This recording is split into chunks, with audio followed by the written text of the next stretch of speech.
नमस्कार। आज हम एक बहुत ही काम की सरकारी बचत योजना के बारे में बात करने वाले हैं।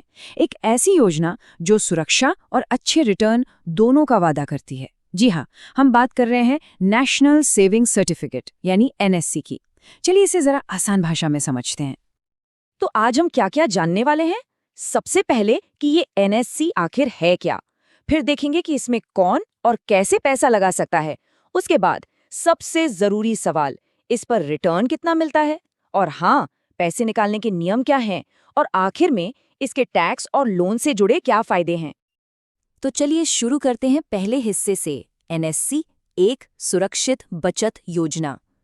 यहाँ हम इसकी बिल्कुल बेसिक बातों को समझेंगे।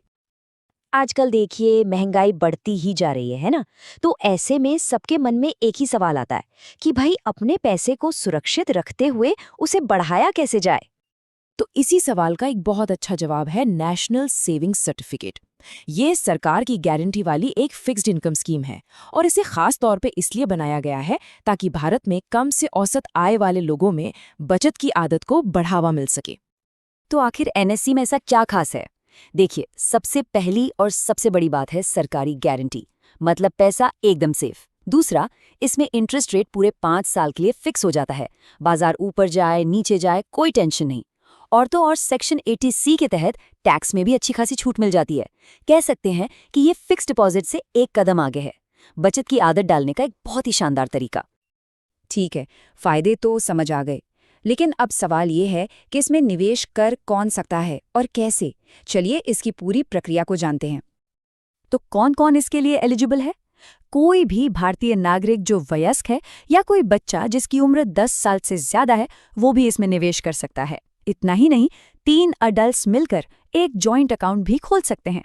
पर हाँ, यह ध्यान रखना होगा कि हिंदू अनडिवाइडेड फैमिली यानी HUF, कोई ट्रस्ट, कंपनी या फिर NRI इसमें निवेश नहीं कर सकते। इसमें ना 3 तरह के अकाउंट होते हैं। एक है सिंगल होल्डर, जो कोई भी अपने लिए या किसी बच्चे के नाम पर खुलवा सकता है। फिर आता है जॉइंट अकाउंट, जिसमें 2 टाइप हैं। जॉइंट ए टाइप में अगर किसी एक होल्डर की डेथ हो जाती है तो पैसा बाकी बचे सभी होल्डर्स में बराबर बट जाता है। वहीं जॉइंट बी टाइप में पैसा सिर्फ किसी एक सर्वाइविंग होल्डर को ही मिलता है। सबसे अच्छी बात यह है कि इसे घर बैठे बैठे ऑनलाइन भी शुरू कर सकते हैं। बस एक शर्त है, पोस्ट ऑफिस में आपका एक सेविंग्स अकाउंट होना चाहिए जिसमें नेट बैंकिंग चालू हो। प्रोसेस काफी सीधा है। पोस्ट ऑफिस की नेट बैंकिंग में लॉगिन करिए, जनरल सर्विसेज में जाकर एनएससी अकाउंट ओपनिंग चुनिए, अमाउंट भरिए और सबमिट कर दीजिए। बस हो गया काम। और अगर किसी को पोस्ट ऑफिस जाकर निवेश करना ज्यादा ठीक लगता है तो वो तरीका भी बहुत आसान है। किसी भी पोस्ट ऑफिस से एनएससी का फॉर्म लीजिए, उसे भरिए, अपने KYC डॉक्यूमेंट्स की फोटोकॉपी लगाइए और जमा कर दीजिए। हाँ, एक बात याद रखिएगा, वेरिफिकेशन के लिए अपने ओरिजिनल डॉक्यूमेंट साथ लेकर जरूर जाएं। इसमें निवेश शुरू करना बहुत ही आसान है। सिर्फ 1000 रुपए से भी शुरुआत की जा सकती है और उसके बाद 100 रुपए के मल्टीपल्स में कितना भी पैसा लगा सकते हैं। और सबसे बढ़िया बात पता है क्या है? इसमें ज्यादा से ज्यादा कितना पैसा लगा सकते हैं इसकी कोई लिमिट ही नहीं है। चलिए अब उस सवाल पर आते हैं जिसका इंतजार हर निवेशक को रहता है कि भाई इस निवेश पर रिटर्न कितना मिलेगा, पैसा बढ़ेगा कैसे। तो जनवरी से मार्च 2025 की तिमाही के लिए इसकी मौजूदा सालाना ब्याज दर है 7.7%। और ये बात याद रखना बहुत ज़रूरी है कि एक बार निवेश करने पर यह रेट पूरे 5 साल के लिए लॉक हो जाता है, चाहे बाद में सरकार दरें बदल भी दें। यहाँ पर ना कंपाउंडिंग यानी चक्रवृद्धि ब्याज की असली ताकत देखने को मिलती है। एक उदाहरण से समझते हैं। मान लीजिए 10,000 रुपए का निवेश किया गया। पहले साल के आखिर में ये बढ़कर हो गए 10,770 रुपए। अब असली खेल यहीं से शुरू होता है। दूसरे साल का ब्याज सिर्फ 10,000 पर नहीं बल्कि पूरे 10,770 रुपए पर मिलेगा। और बस ये सिलसिला हर साल चलता रहता है।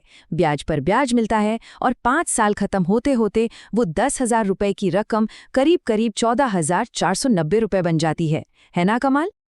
अच्छा, रिटर्न तो बढ़िया है, लेकिन ये जानना भी तो जरूरी है कि इस पैसे को निकाला कब और कैसे जा सकता है। चलिए इसके नियम कायदों को भी समझ लेते हैं। देखिए, एनएससी में 5 साल का लॉक इन पीरियड होता है। इसका सीधा सा मतलब है कि पैसा 5 साल के लिए जमा हो जाता है। एक बात और, इसे रिन्यू नहीं करा सकते। अगर आगे भी निवेश करना है तो एक नया सर्टिफिकेट खरीदना पड़ता है। लेकिन मान लीजिए 5 साल से पहले ही पैसे निकालने की जरूरत पड़ गई तो क्या होगा? अगर 1 साल के अंदर ही अकाउंट बंद करना पड़ा तो सिर्फ मूल रकम वापस मिलेगी, कोई ब्याज नहीं। 1 से 3 साल के बीच में बंद करने पर पोस्ट ऑफिस के सेविंग्स अकाउंट वाला मामूली ब्याज मिलेगा। हाँ, अगर 3 साल के बाद बंद करते हैं तब आपको मूलधन और उस तारीख तक का पूरा कंपाउंड इंटरेस्ट मिल जाएगा। वैसे समय से पहले पैसा निकालना कुछ खास हालतों में ही मुमकिन है, जैसे कि अगर अकाउंट होल्डर की मृत्यु हो जाए, या फिर अगर एनएससी के बदले किसी बैंक ने लोन दिया है और वो उसे जब्त कर ले, या फिर अदालत का कोई आदेश हो। गारंटीड रिटर्न के अलावा एनएससी के 2 और बड़े जबरदस्त फायदे हैं। आइए उन पर भी एक नजर डालते हैं। टैक्स बचाना इसका एक बहुत बड़ा प्लस पॉइंट है। हर साल 1.5 लाख रुपए तक के निवेश पर सेक्शन 80C के तहत टैक्स में छूट मिलती है।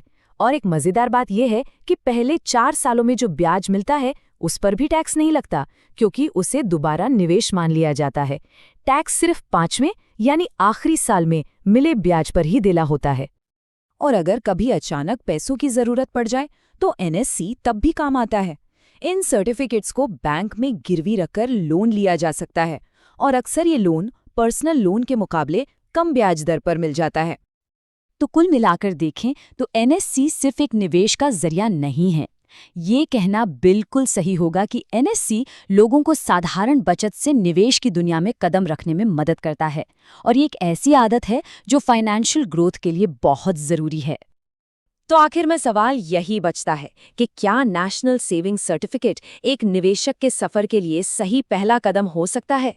इस पर उम्मीद है दोस्तों आपको यह वीडियो पसंद आया होगा और सब कुछ अच्छे से समझ आया होगा। अगर वीडियो अच्छा लगा तो कमेंट करके ज़रूर बताएं, चैनल को सब्सक्राइब करें, वीडियो को लाइक करें और ऐसे ही महत्वपूर्ण जानकारी सभी तक पहुंचाने के लिए इसे शेयर जरूर करें। फिर मिलते हैं अगली वीडियो में नई जानकारी के साथ। तब तक के लिए धन्यवाद। जय हिंद।